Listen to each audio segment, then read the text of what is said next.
마가복음 7장 24절부터 마지막 37절 말씀까지 성경 다 찾으셔서 한 목소리로 봉독한 후에 복음을 전하려면 마음을 넓히라 라는 제목으로 하나님의 말씀 나누겠습니다. 마가복음 7장 24절부터 37절 말씀입니다. 마가복음 7장 24절 함께 읽습니다. 시작. 예수께서 일어나사 거기를 떠나 두로 지경으로 가서 한 집에 들어가 아무도 모르게 하시려 하나 숨길 수 없더라.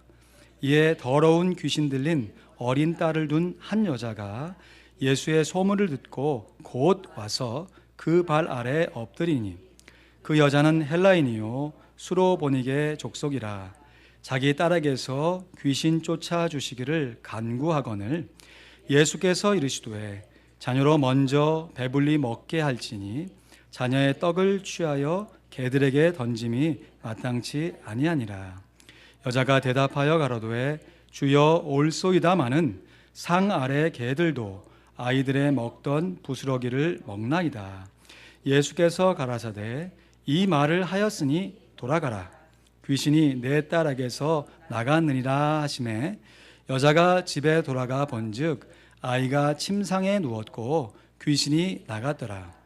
예수께서 다시 두로 지경을서 나와 시돈을 지나고 데가볼리 지경을 통과하여 갈릴리 호수에 이르시매 사람들이 귀먹고 어눌한 자를 데리고 예수께 나와 안수하여 주시기를 간구하거늘 예수께서 그 사람을 따로 데리고 무리를 떠나서 손가락을 그의 양 귀에 넣고 침 뱉어 그의 혀에 손을 대시며 하늘을 우러러 탄식하시며 그에게 이르시되 에바다 하시니 이는 열리리라 뜻이라.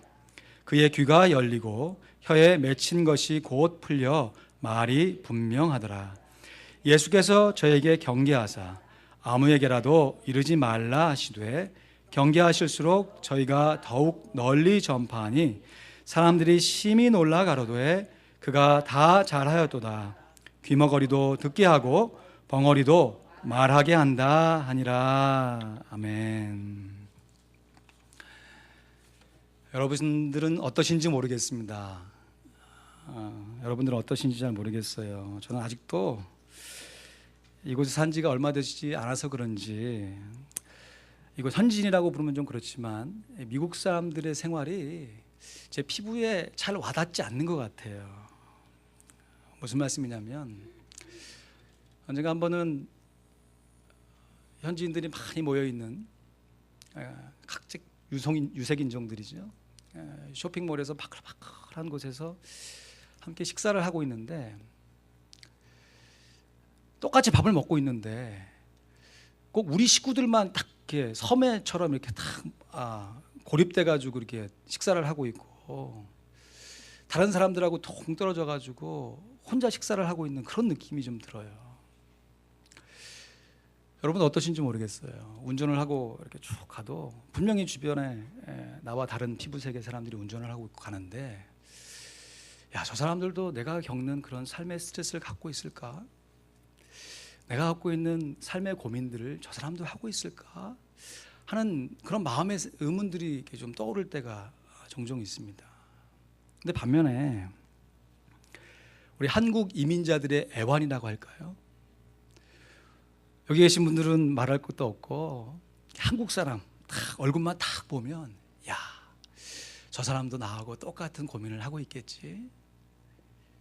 미국에 이제 막 가오셔가지고 정착을 하려고 막 애쓰시는 분들의 모습을 보면 야, 지금 저분들은 아마 이런 어려움들이 있으실 거야.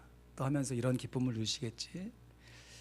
또 미국에 제법 사신 분들을 좀 바라보면 저분들의 연륜과 저분들의 경험들을 바라볼 때 저분들은 아마 이런 고민들을 하고 계실 거야. 저보다 훨씬 이민 생활이 오래되신 분들도 제가 아직 그 경지에는 오르지 못했지만 아마 이러이러한 삶의 모습으로 살지 않으실까 예상이 되고 추측이 돼요.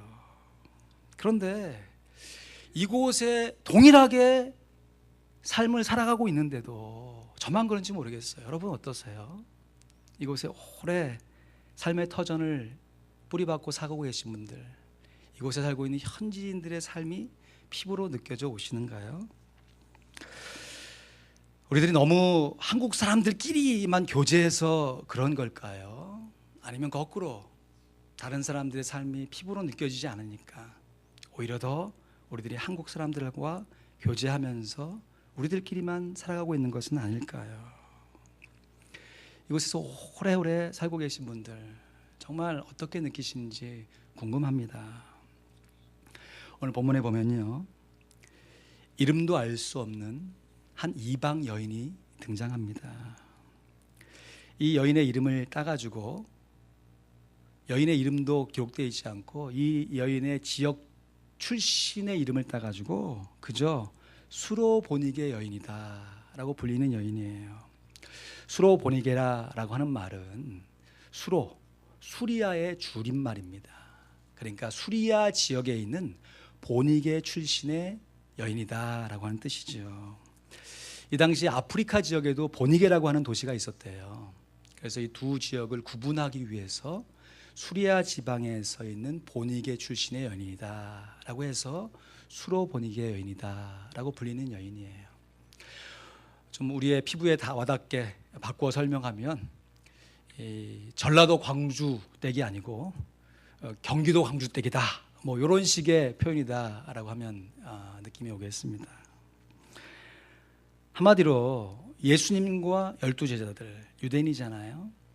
유대인과 구분되는, 확실히 다른 나라 사람이라고 하는 것을 분명하게 구분해주고 있는 표현인 것이지요. 수로보니게 여인.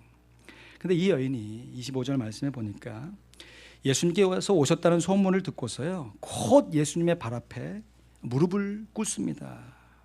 이에 더러운 귀신 들린 어린 딸을 둔 한 여자가 예수의 소문을 듣고 곧 와서 그 발 아래 엎드리니 했습니다. 이 여인에게 안타깝게도 더러운 귀신 들린 어린 딸이 있었는데 예수님께 간청하고 있는 것이죠. 예수님, 제 어린 딸을 고쳐주십시오. 귀신을 내어 쫓아주십시오. 아마도 이 여인은 이전에 예수님께서 행하셨던 여러 가지 기적들을 소문으로 익히 들어서 알고 있었던 것 같아요. 마가복음 3장 8절 말씀에 보니까요, 유대와 예루살렘과 이두메와 요단강 건너편과 또 어디요? 두로와 시돈 근처에서 허다한 무리가 그의 하신 큰 일을 듣고 나온지라 했습니다. 그의 하신 큰 일이라는 것은 예수님께서 행하신 기적들이죠. 귀신을 내어 쫓으시고 각종 병든 자를 고쳐주신 사역을 말하는 것이에요. 그것을 들었던 사람들이 두로와 시돈 근처에 있던 사람들도 왔으니까, 예수님께서 지금 두로와 시돈 근처에 가셨을 때 이 수로보니게 여인이 왔으니까 아마 이 여인은 예수님의 행하신 기적을 미리 듣고 알고 있었던 것 같아요. 우리가 환통 세미나를 진행했으니까 지도를 좀 한번 살펴보셔야죠. 이게 예수님 당시에 이스라엘의 또 주변의 이 지역 구분인데요. 좀 맨 밑에 보시면 유대 보이세요? 유대? 그 옆에 이두메라고 하는 곳이 있죠. 그러니까 예수님께서 유대와 예루살렘과 이두메에서부터, 그러니까 이스라엘 최남단에서부터 사람들이 지금 예수님이 어디서 사역을 하고 계시냐면 그 위쪽에 사해에서 쭉 따라 올라가면 중간에 제법 큰 호수가 있는 게 갈릴리 호수인데, 갈릴리 호수 옆에 갈릴리라고 크게 있지 않습니까? 그 지역에서 예수님께서 사역을 하실 때 그 소문을 듣고 저 남단에 유대와 예루살렘과 이두메에서부터 사람이 올라왔고, 북으로 올라가면 쭉 위로 올라가면 뭐가 나옵니까? 이두레라고 하는 곳이 있고, 그 옆으로 보면 시돈, 밑에 사렙다, 그 밑에 두로라고 하는 곳이 있죠. 그러니까 예수님께서 지금 갈릴리를 중심으로 사역을 하고 계실 때 이스라엘 최남단과 그 북쪽에서부터 사람들이 예수님의 소문을 듣고 찾아왔다는 것이에요.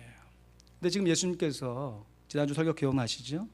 바리새인들과 논쟁을 벌이시면서 이제 그곳을 떠나서, 거기서 떠나서 그러셨어요. 예수님께서 있었던 갈릴리 지역을 떠나셔서 두로와 시돈 지역에 들어가셔서 아무도 모르게 은둔해 계시려고 했는데 사람들이 그것을 알아차리고 소문이 쭉 나가게 되자 그 소문을 전해 듣고 이 수로보니게 여인이 예수님께 나와서 간청하는 것이에요. 제 어린 딸을 좀 고쳐주십시오. 근데 예수님께서 귀신은 내어 쫓으시기는커녕 이 여인의 가슴 깊이 상처가 될 만한 말을 막 하십니다. 27절 말씀 우리 다 함께 읽어볼까요? 가로를 포함해서 같이 읽습니다. 시작. 예수께서 이르시되 자녀 유대인으로 먼저 배불리 먹게 할지니 자녀의 떡을 취하여 개들 이방인에게 던짐이 마땅치 아니하니라. 이 당시에 유대인들이 이방인들을 개처럼 취급했습니다. 개라고 하는 것이 굉장히 좀 낮게 천하게 대우하는 것이죠. 근데 어찌된 일인지 예수님께서도 이 수로보니게 여인을 개로 빗대어 가지고 지금 이야기하시는 것이에요. 예수께서 이르시되 자녀로 유대인으로 먼저 배불리 먹게 할지니 자녀의 떡을 취하여 개들 이방인에게 던져주는 것이 마땅치 않다, 합당치가 않다는 것이에요. 지금 이 표현이 얼마나 모진 표현이냐면 내가 지금 바쁘고 할 수 없어서 못 고쳐주겠다는 것이 아니라 마땅치 않다, 안 고쳐주겠다는 것이에요. 네가 그렇게 간청하지만 내가 네 병을 고쳐주지 않겠다라고 말씀하시는 거예요. 이렇게 모진 말씀을 들었음에도 불구하고 이 수로보니게 여인이 예수님께 이렇게 대답하죠. 28절 말씀에 보니까 여자가 대답하여 가로되 주여 올소이다마는 상 아래 개들 이방인들도 아이들 유대인들이 먹던 부스러기를 먹나이다. 지금 자기 자신을 스스로 개들이라 인정하는 것이에요.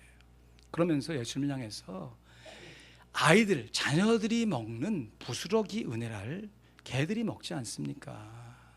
그런 것처럼 유대인에게 베풀어 주시는 은혜를 이방인에게도 나눠주시는 것이 마땅합니다 라고 예수님께 간청하는 것이에요. 근데 참 특이한 것은, 특별한 것은요, 마가복음을 지금 우리가 쭉 살펴보고 있는데 지금까지 단 한 번도요, 단 한 번도 예수님께서 주님으로 불려보신 적이 없습니다. 예수님께서 제자들을 부르시고 제자들과 함께 사역을 하실 때 제자들조차도 지금까지는 예수님을 라비어, 선생님으로 불렀지 주님이라고 부른 표현이 없어요. 정말 그런지에서 제가 오늘 설교를 준비하면서 마가복음을 유심 있게 쭉 읽었거든요. 그러니까 마가복음 1장 37절 말씀에 주님이라는 표현이 나오더라고요.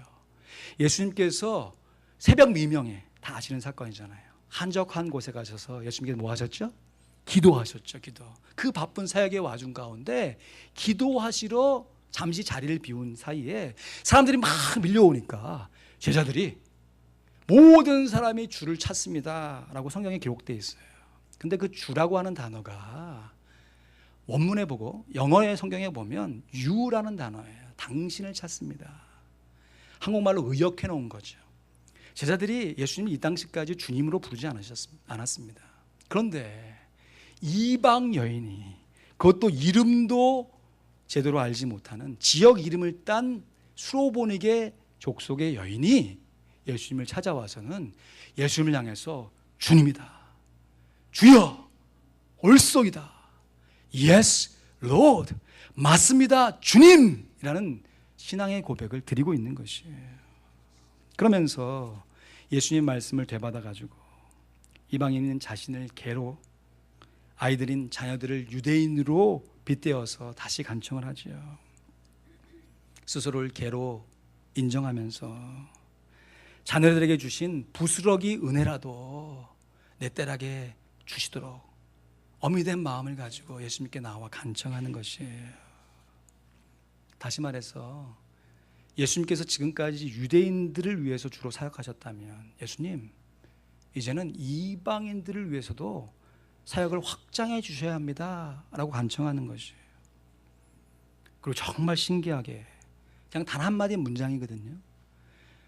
이 대답을 들으신 예수님께서 갑자기 태도를 바꾸시고, 그전에는 매몰차게 이 여인을 몰아붙이시면서 개처럼 취급했던 예수님께서 갑자기 태도를 바꾸셔가지고 이 여인의 딸을 고쳐주시는데, 그것도 직접 가시는 것도 아니에요. 원격 치료로 말씀으로만 고쳐주시는 거예요. 여인의 말을 듣고서 예수님도 그냥 말로써 고쳐주신 거죠. 예수님께서 이방인들을 말로 고쳐주신 사건이 이번뿐만이 아니죠. 우리가 잘 아는 어떤 백부장의 하인의 중풍병을 고쳐주실 때도 백부장이 예수님께 나와가지고 간청하지요. 예수님, 제 부하 중에 한 명이 정말 중한 병에 걸렸는데 고쳐주세요. 그때 예수님이 뭐라고 대답합니까? 내가 네 집에 가겠다. 그러니까 그 백부장이 아닙니다. 저 위에도 상관이 있고 제 밑에도 부하가 있는데 제 부하대로 제가 가라고 하면 가고 오라고 하면 옵니다. 제가 예수님의 부하로서 예수님 말씀만 해주십시오. 그러면 제 부하의 병이 나을 줄로 믿습니다. 그때 예수님이 너무 기이 여기시면서 이야, 그래, 네가 그렇게 말했으니 내 믿음대로 될지어다. 그때 어떻게 됐습니까? 백부장이 돌아가 보니까 예수님이 말씀하신 그 시로 자기의 부하의 하인의 병이 나은 것을 성경에 기록하고 있습니다. 여러분, 오늘 본문에 수로보니게 족속의 어린 딸이 고침을 받은 사건, 이름도 모르는 한 백부장의 하인이 고침을 받은 사건, 여러분, 이 사건을 우리가 대할 때마다 여러분, 우리 마음 가운데 어떤 마음이 좀 드시나요? 서두에 말씀드린 것처럼 저는 이 말씀을 여러 번 읽고 묵상도 하고 또 설교도 해봤지만 여전히 이 말씀을 읽을 때 좀 나와는 좀 동떨어진 사건처럼, 우리나라 사람 얘기가 아니라 그냥 저 멀리에 다른 나라 사람들의 사건처럼 솔직히 좀 느껴져 오는 것이 사실이에요. 여러분, 이것이 만약에 우리나라 사람들에게서 일어난 사건이다, 이 사건이 우리 교회 교인들 중에서 일어난 사건이다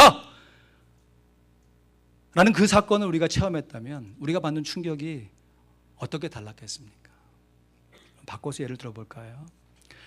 여러분, 우리가 살아가는 이 땅 미국에서 총기 사건이 정말 하루가 멀다 하고 일어나잖아요. 미국을 여행하면서 미국 국기, 큰 국기가 걸려있는 모습들을 살펴보면 거의 대부분이 조기로 달려져 있습니다. 왜 그럴까요? 그 죽은 희생자들을 추모하기 위해서 나라의 국기가 거의 대부분 조기로 달려져 있어요.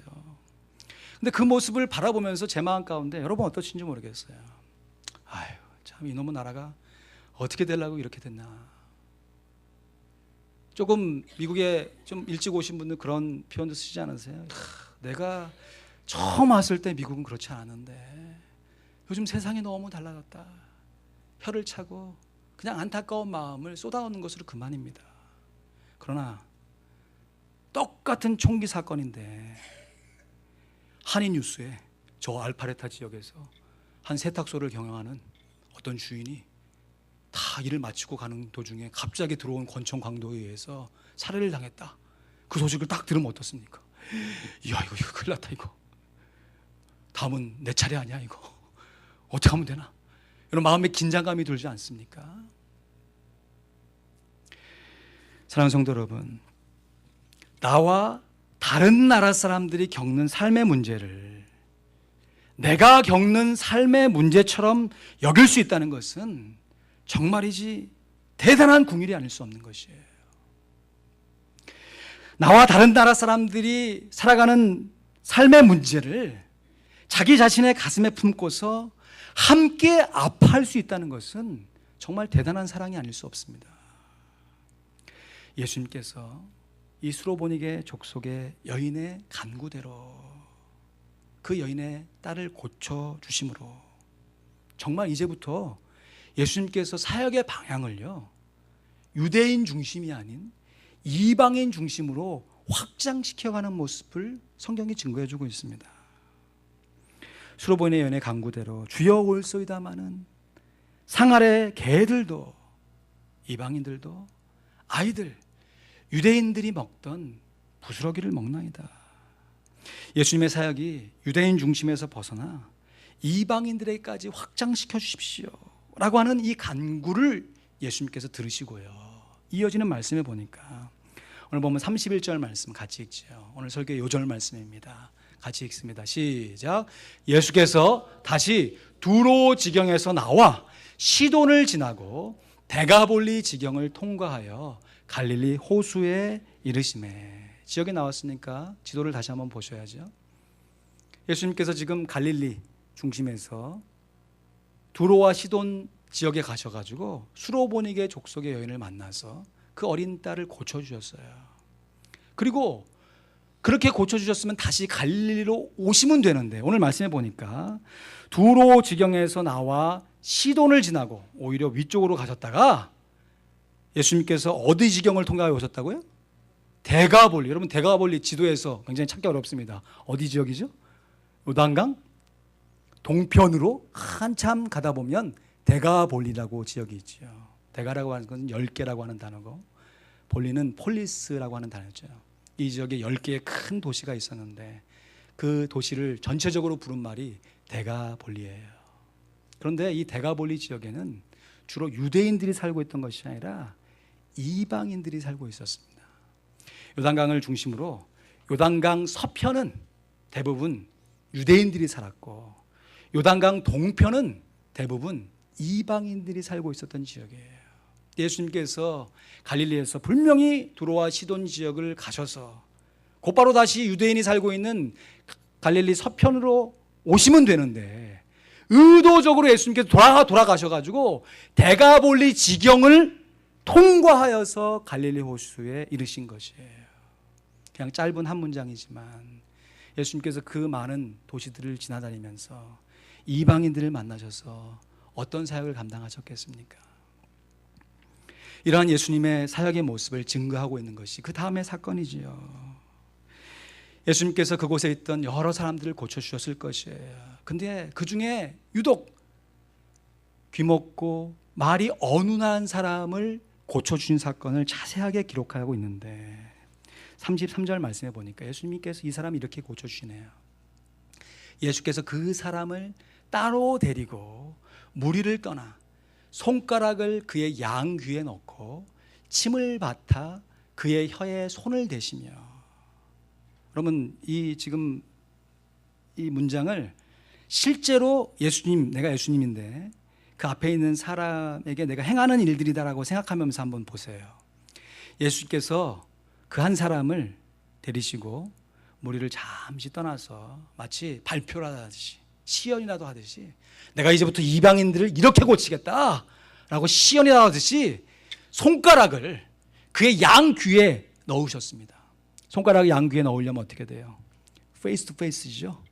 바로 앞에다 놓고 침을 뱉어가지고 예수님이 침을 어디다 뱉으셨겠어요? 그 면상에다가 확 뱉으셨겠어요? 손가락에다가, 예수님의 손가락에다가 침을 뱉어가지고 그 손가락을 어디다 넣었다고요? 그 사람 혀에다가, 입에다가 집어넣은 것이. 예수님께서 지금까지 요단강 서편에서 유대인들을 고쳐주실 때 안수에서 병을 고쳐주신 적이 여러 번 있습니다. 말로도 고쳐주시고 그냥 문둥병자 같은 경우는 손에 대시면서 안수에서 고친 적이 있어요. 근데 이방인들 병자를 고칠 때 예수님께서 이제 말로만 고치신 것이 아니라 어떻게 고치신다고요? 단순 접촉이 아니에요. 단순 접촉이.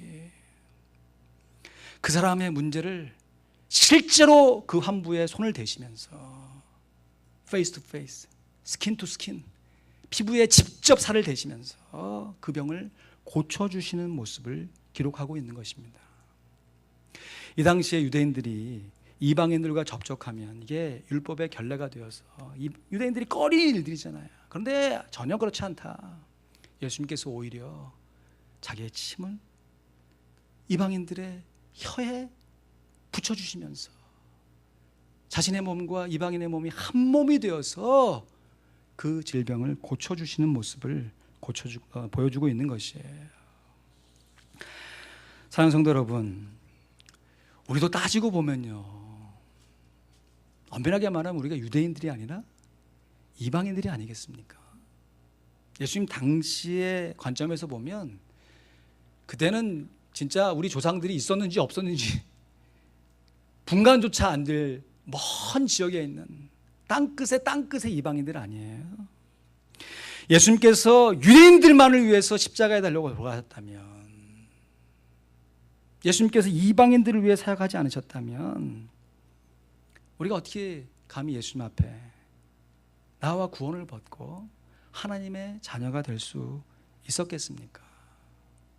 그럼에도 저를 포함해서 많은 한인 크리스천들이 우리 민족, 자기 민족의 테두리를 벗어나지 못하고 있는 것 같아요. 우리끼리, 우리 교회끼리. 어찌 보면 이민자로 살면서 자연스럽게 갖게 되는 보호 본능이라 할 수도 있겠죠. 내 한 몸, 내 가족, 내 교회도 잘 돌보지 못하면서 어떻게 우리가 다른 사람을, 나와 다른 피부색을 갖고 있는 민족을 섬길 수 있는가 반문할 수도 있어요. 그러나 분명한 것은 예수님께서 유대인들만을 위해 사역하신 것이 아니라 이방인들을 위해 사역해 주셨습니다. 예수님께서 십자가에 달리실 때 유대인들만을 위해 달려 돌아간 것이 아니라 이 세상에 있는 모든 사람을 위해 십자가에 달려 돌아가셨기에 우리가 하나님 앞에 나와 하나님의 자녀가 될 수 있는 줄로 믿습니다. 예수님께서 십자가에 달리시고 3일 만에 부활하신 이후에 제자들에게 마지막 유언으로 마지막 지상 명령을 주실 때 마가복음의 지상명은 이렇게 기록되어 있습니다. 마가복음 16장 15절 말씀 보니까 또 가라사대 너희는 온 천하에 다니며 만민에게 복음을 전파하라. 할렐루야. 제자들이 이 말씀에 순종하여 가지고 마가복음 16장 20절 마가복음의 맨 마지막 말씀입니다. 20절 말씀 같이 읽을까요? 시작.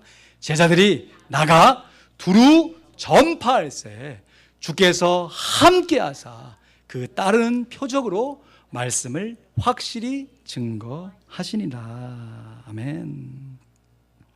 예수님께서는 이 수로보니게 족속의 여인을 통해서 본인의 사역의 관심을 유대인에게만 두는 것이 아니라 이방인들에게까지 확장시켜 가십니다. 어쩌면 이후의 사역은 이방인들 중심의 사역이라고 해도 과언이 아닐 것이에요. 여러분, 우리가 복음을 전하려면 우리의 마음을 넓혀야 합니다. 한번 따라해 보실까요? 복음을 전하려면 마음을 넓히라. 한 번 더 결연한 각오로 복음을 전하려면 마음을 넓히라. 여러분, 우리가 우리의 마음을 우리 스스로 넓힐 수 있다고요? 아니요, 못해요. 우리 안에는 선한 것이 하나도 없기 때문에 우리 스스로 마음을 아무리 넓힐 수 없습니다. 그러나 우리가 기도와 말씀으로 거룩해져가는 삶을 살아가면서 주님의 마음을 우리 마음 가운데 본받아갈 때 유대인뿐만 아니라 이방인들까지도 긍휼히 여기셨던 그 예수님의 마음이 우리 마음 가운데 연결되어지기 때문에 우리가 우리의 가족, 우리의 교회, 우리의 민족을 넘어서 우리와 다른 언어와 우리와 다른 문화를 갖고 살아가는 사람들에게까지 주의 복음을 증거할 수 있는 마음이 생겨지는 줄로 믿습니다. 그럼 오늘 본당 로비에 보시면요, 이러한 전도지가 있을 거예요. 우리 전도팀이 매주마다 이렇게 부족한 저의 설교 CD를 이렇게 전해주면서 복음을 전하고 교회를 소개하는데, 이렇게 가끔 보면 한국 사람이 아니라 분명히 한국 마켓에서 하는데도 아시안이나 백인들이 와서 나갈 때 이걸 전해주기가 좀 어색하잖아요. 이게 힘들잖아요. 그래서 목사님, 그 사람들에게 복음을 전하기 위해서 좀 다른 나라 언어로 된 전도지가 좀 필요합니다. 그래서 좀 또 이런 사역을 하는 또 단체가 있더라고요. 참 감사하게. 그래서 무료로 전해라 해서 받았어요. 나가시다 보면 영어로 된 것도 있고요, 스페인어로 된 것도 있고. 죄송합니다. 제가 이게 어떤 나라 말인지 모르겠어요, 솔직히. 베트남어 같기도 하고, 뭐 어떤 나라 언어, 3가지 언어로 된 복음 전도지가 있습니다. 요거를 많이 가져가지 마시고 한두 개라도 좀 품에 품고 있으시다가 주변에 그런 사람들을 만나게 되면 hey, this, read it 하면서 이걸 한번 좀 소개해 주시면 어때요? 실제로요, 제가 아는 선교사님이 그 나라 언어를 전혀 할 수 없는 나라에 선교 사역을 갔어요.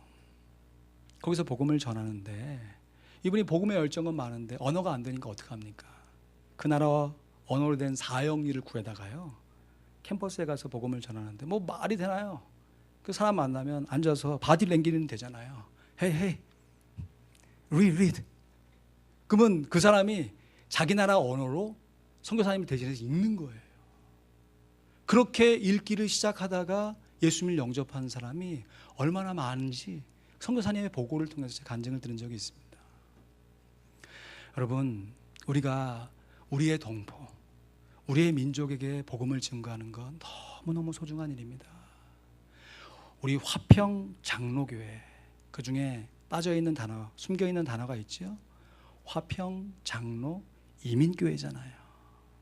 그래서 우리들이 이민자들에게 복음을 증거하고 이민자들의 삶 가운데 삶의 애환을 함께 나누고 우리끼리 하나님을 찬양하는 일, 예배하는 일 너무너무 소중합니다.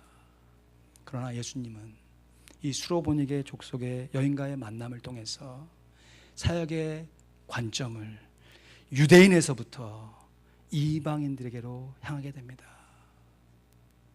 우리 역시 우리가 갖고 있는 현실의 문제, 우리가 갖고 있는 규모의 어려움, 물론 다 이것저것 따져보면 될 수 있는 것이 아무것도 없겠지요. 그러나 그럼에도 불구하고 주님께서 우리에게 말씀하신 명령이니 우리가 순종하겠습니다 라고 하는 삶의 자세를 가지고 우리가 복음을 증거하되 우리와 똑같은 언어와 똑같은 피부색을 갖고 있는 한인들뿐만 아니라 우리가 우리의 삶에서 만나게 되는 다양한 언어를 사용하고 있는 다양한 피부를 갖고 있는 사람들에게도 주의 복음을 증거할 수 있는 우리 모두가 되기를 주님의 이름으로 축원드립니다. 말씀을 맺습니다. 이방인들을 위해서 한평생 이방인의 전도자로 부름받아 사역을 감당했던 사도 바울은 예수 그리스도의 복음을 이렇게 증거하고 있습니다. 우리가 잘 알고 있는 로마서 1장 16절 말씀 우리 읽거나 암송해 봅니다. 시작.